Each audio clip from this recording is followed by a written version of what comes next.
இன்றைக்கி நம்ம இந்த வீடியோவில் மட்டன் கொத்துக்கறியும் பச்சை பட்டாணியும் வச்சு ஒரு கிரேவி எப்படி பண்ணலாங்கிறத பார்க்கலாம். Hi, welcome back to my channel. இன்றைக்கி நம்ம செய்ய போகிற இந்த கிரேவி சப்பாத்திக்கு, சாதத்துக்கு எல்லாத்துக்குமே ரொம்ப சூப்பராக இருக்கும். இதை எப்படி பண்ணலாங்கிறத பார்க்கலாம். இது செய்யறதுக்கு முன்னாடி ஒரு பேஸ்ட் ஒன்று அரைக்கணும். அதை எப்படி பண்ணலாங்கிறத பார்க்கலாம். ஒரு பாத்திரத்தில் கொஞ்சமாக எண்ணெய் ஊற்றி 1 டீஸ்பூன் சோம்பு எடுத்துக்கிட்டேன். நான் எடுத்துருக்கக்கூடிய மட்டனோட அளவு 200 கிராமை விட கொஞ்சம் கம்மி தான். பச்சை பட்டாணி 100 கிராம், அதுக்கு ஏற்ற அளவு தான் நான் இப்போ அரைக்க போகிறேன். இதுக்கு சின்ன சின்னதாக ஒரு 3-4 துண்டு பட்டை சேர்த்துருக்கேன்.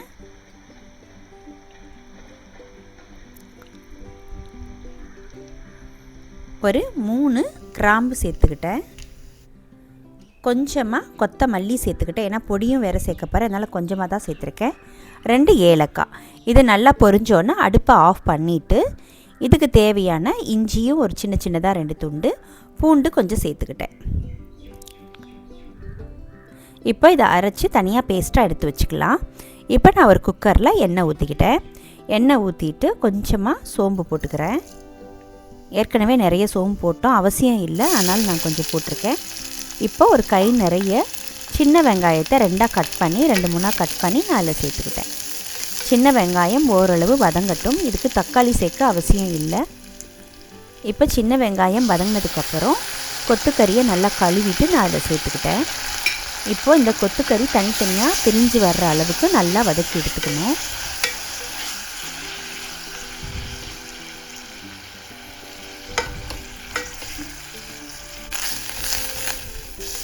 நல்லா தனித்தனியாக பிரிய ஆரம்பிச்சிருச்சு. தண்ணி எல்லாம் வெளியே வருது. நல்லா வதக்கி எடுத்துக்கலாம்.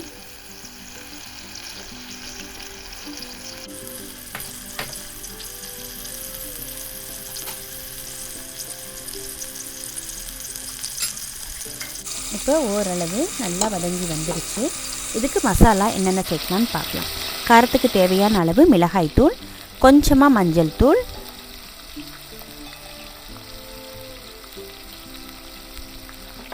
கொஞ்சமாக மல்லித்தூள், 1/2 டீஸ்பூன் கிட்ட மல்லித்தூள் சேர்த்துருக்கேன். 3/4 டீஸ்பூன் கிட்ட மிளகாய்த்தூள் சேர்த்துருக்கேன். ஏற்கனவே கொத்தமல்லி நம்ம அரைச்சிருக்கிறதுனால கொஞ்சமாக தான் மல்லித்தூள் சேர்த்துருக்கேன். இப்போ இது எல்லாத்தையும் நல்லா எண்ணெயில் வதக்கி எடுத்துக்கலாம்.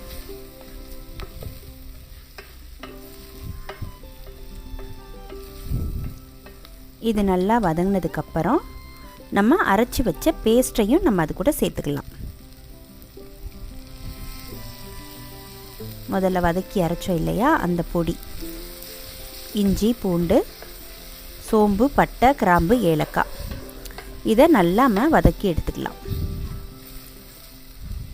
ஓரளவு வதங்கினதுக்கப்புறம் இதுக்கு தேவையான அளவு உப்பு சேர்த்துக்கலாம்.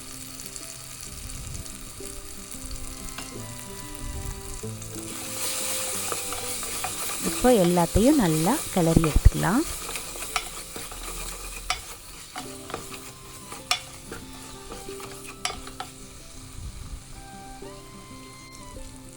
இப்போது பச்சை பட்டாணியை நான் 100 கிராம் கிட்ட சேர்த்துருக்கேன்.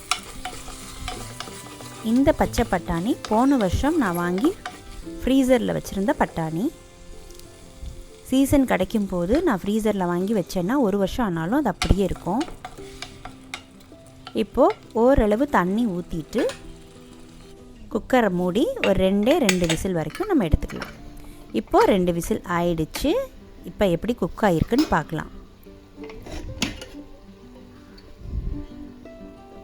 நல்லா சூப்பராக அழகாக வந்திருக்கு.